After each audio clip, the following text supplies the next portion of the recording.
Bonjour à tous, c'est Ludo, nous sommes le dimanche 23 octobre 2022. Aujourd'hui, je vais vous présenter assez rapidement et séquencer certainement 4 ou 5 vidéos encore, je ne sais pas, l'indicateur Ishimoku. Avant de vous présenter l'indicateur lui-même, je vais d'abord vous parler un petit peu de l'historique de cet indicateur. Qu'est-ce que veut dire Ishimoku Kinkuyo? Tout simplement, en traduction française, ça veut dire l'équilibre d'une courbe en un seul coup d'œil. Cette méthode, qui a été inventée par un journaliste japonais, a publié en fait cette méthode aux alentours de 1969. Il est parti du principe que la théorie de dos ne se suffisait pas elle-même. Donc il a voulu inventer un méta-indicateur qui permettait de définir des supports et des résistances, des points d'entrée, des points de sortie en trade, et de déterminer aussi une direction d'une tendance avec une certaine force de signaux. Il a fait travailler dans les années 40 des étudiants là-dessus, mathématiquement, pour en ressortir plus tard, à partir de 1969, l'indicateur. Donc vous imaginez, il s'est quand même passé 29 ans pour travailler là-dessus. Cet indicateur,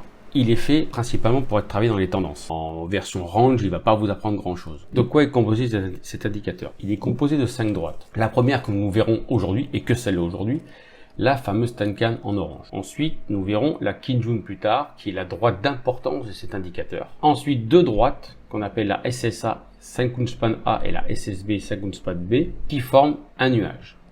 Et la cinquième droite, qu'on appelle ici, c'est la droite de validation.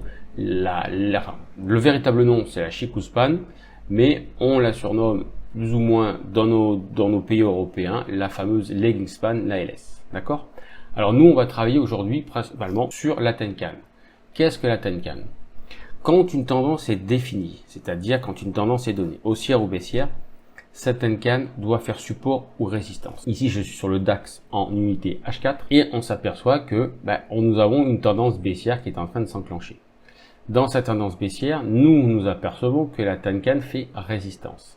Tant que vous vous trouvez sous cette Tenkan, vous ne pouvez pas changer la psychologie du marché, vous devez être vendeur dans cette partie-là. À partir de quel moment vous devez vous méfier d'une pause, voire d'un retournement, lorsque la Tenkan est reprise en clôture de bougie. Ça a été le cas ici. Donc là, on peut se dire à cet instant présent que cette Tenkan nous donne ce qu'on appelle un signal d'alerte.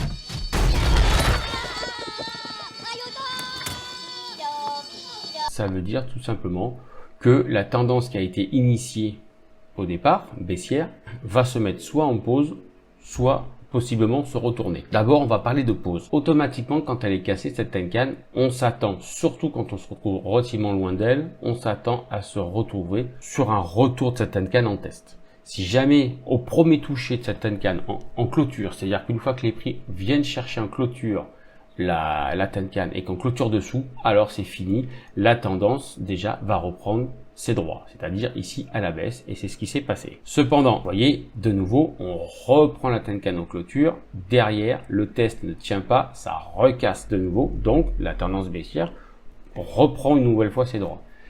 Ici, on a une forte bougie impulsive, le matin, une cassure de la Tenkan, derrière, le test tient, on voit qu'en clôture ça tient, donc là, on parlera pas forcément d'une pause tout de suite. On se dit, tiens, là, il se pourrait qu'on continue de monter. La bougie suivante, qu'est-ce qu'elle fait? Elle recasse de nouveau, elle accélère sous le plus bas de cette bougie-là, elle recasse de nouveau la Tenkan. Donc, la tendance, qui est toujours baissière, reprend encore une fois ses droits. Donc, clairement, vous êtes, et ça, en Ishimoku, faut pas hésiter à le mettre, vous êtes sous une tendance baissière, par une oblique baissière, et ça accompagne à chaque fois. Là, vous voyez, il y a une reprise de la Tenkan violemment à la hausse, ça vous renvoie sur l'oblique. Une fois arrivé sur l'oblique, il recasse la Tenkan en clôture, donc la tendance baissière, elle reprend de nouveau ses droits. Là, c'est pareil, reprise de Tenkan en clôture, la Tenkan ne tient pas, donc automatiquement, on va s'attendre à ce que ça continue de baisser. Et seulement ici, ce jour-là, le 3 octobre à 11 h, vous avez une Tenkan en H4 qui a cassé, une oblique qui a cassé, donc là, on va plus parler de pause, puisqu'on a une convergence d'éléments, c'est-à-dire cassure de Tenkan en clôture, cassure d'oblique dans l'autre sens, donc là, on va parler d'un changement de tendance qui va s'opérer, et c'est ce qui se passe.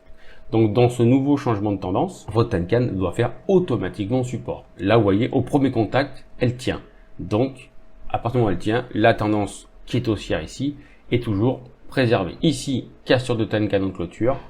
Est-ce une pause ou une reprise? et bien derrière, ça continue de baisser. On voit bien que c'est la Tenkan qui accompagne. Là, il la casse, il la reprend tout de suite. La tendance baissière, toujours d'actualité. On s'aperçoit ici pareil. Cassure des Tenkan, recassure dans l'autre sens. Alors là, ce jour-là, c'était une stat américaine qui a permis de faire ce mouvement-là. Et là, ici à 15 h, nous avons eu les US qui ont fait, on va dire, pas anticipé, mais digéré le chiffre de la stat et ont décidé, suite à cette stat, de reprendre violemment la Tenkan en clôture. Donc là, on pouvait, tout par la logique, penser que on allait reprendre notre tendance en fait haussière qui avait été initiée ici. Ce qu'il faut bien comprendre, c'est quand une tendance est initiée, tant que vous êtes au-dessus, vous privilégiez les achats. Quand vous êtes en dessous, vous privilégiez les ventes. Dès qu'il y a un signal de cassure dans le sens inverse de la tendance prédominante, alors vous devez en priorité prendre des bénéfices si vous êtes à la vente, d'accord, ou du moins alléger fortement et vous mettre en retrait. Cette Tenkan, comment elle est cassée, comment elle est calculée, c'est un point moyen par rapport aux 9 dernières périodes, parce qu'elle se calcule sur les 9 dernières périodes, donc ici les 9 dernières bougies. Un point moyen, c'est quoi? C'est les 50% de ces 9 dernières bougies. Donc comment on fait? Tout simplement, on prend notre Fibonacci. Là, je vais mettre là, je vais mettre ici, hop, je mets mes 50%, ça permet d'anticiper des mouvements sur des unités plus hautes. Donc je ne vais pas prendre en compte cette bougie-là, parce que là on a l'exemple parfait de vendredi. Je ne vais pas prendre en compte, je vais partir du principe qu'on était comme ça, c'est-à-dire on était ici.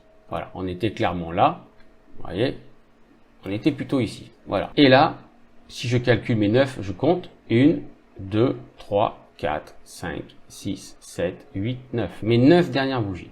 Sur mes 9 dernières bougies, je mets mon Fibonacci entre le plus haut et le plus bas. Le plus haut étant là-haut, vous voyez, le plus bas étant là. Ça me donne mon niveau de ma Tenkan. Voilà, vous le voyez tous, il est là. Tant que vous ne faites pas de plus haut plus bas sur les 9 dernières bougies, automatiquement, votre Tenkan va rester à plat. Quand cette bougie est arrivée et qu'elle a commencé à monter, la dernière 9e bougie, ce n'était plus celle-là, c'était celle-ci. Pourquoi? Puisque quand celle-là s'est créée, on est passé à la 9e, elle était là. Donc le plus haut, il est toujours là, le plus bas est toujours là. Tant qu'on ne casse pas le plus haut et le plus bas, la Tenkan reste à plat. Qu'est-ce qui s'est passé en fin de journée? Les prix ont accéléré au-dessus de ce point-là, donc automatiquement, ça a fait monter la Tenkan. Voilà comment se calcule, en fait, la Tenkan. Ça nous permet d'anticiper des mouvements de Tenkan, voire des fois même de Kijun qu'on verra sur la prochaine vidéo. Voilà. Donc aujourd'hui, nous avons vu le principe de la Tenkan, comment elle se calculait, à quoi elle servait. La prochaine fois, nous aurons une vidéo un petit peu plus rapide et on parlera cette fois-ci de la Kijun. Je vous remercie, je vous souhaite un excellent week-end et je vous dis à très bientôt. Bye bye.